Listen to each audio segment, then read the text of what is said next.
Christmas. I think, especially this year for me, Christmas reminds me that we have a sure and a steadfast hope. There's been a lot of hoping, especially recently. We're hoping that we can be with our families for Christmas. We're hoping that life will return to some kind of normal. We're hoping that we can travel again, that next year is going to be a better year. But as a Christian, I know that my hope is something set on something so much firmer, and it's so much more solid than the hopes that we are just thinking of at this time. So our hope is so different because God has an incredible heart for us. We see that in how he came down as a man. He lived as a human here on earth.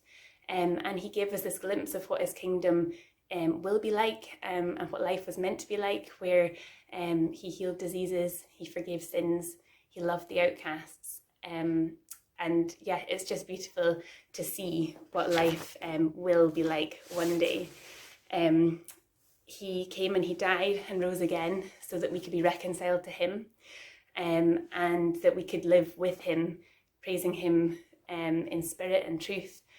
And we can look forward to that day when all will be right, and there'll be no more tears, no more sadness, sickness, death, pain. And I know that this world is temporary and that God keeps his promises.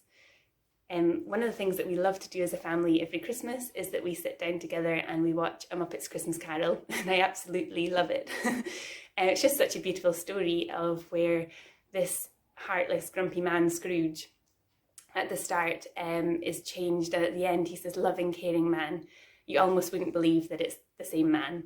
And I think I'm reminded every year that that kind of change doesn't just happen overnight. It doesn't even just happen with a few dreams like it did with him.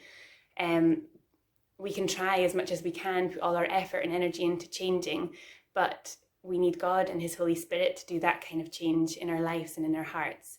And I just hope that this Advent that we allow that time to spend with God, to listen, to learn, to grow, and to worship him, the reason for the season.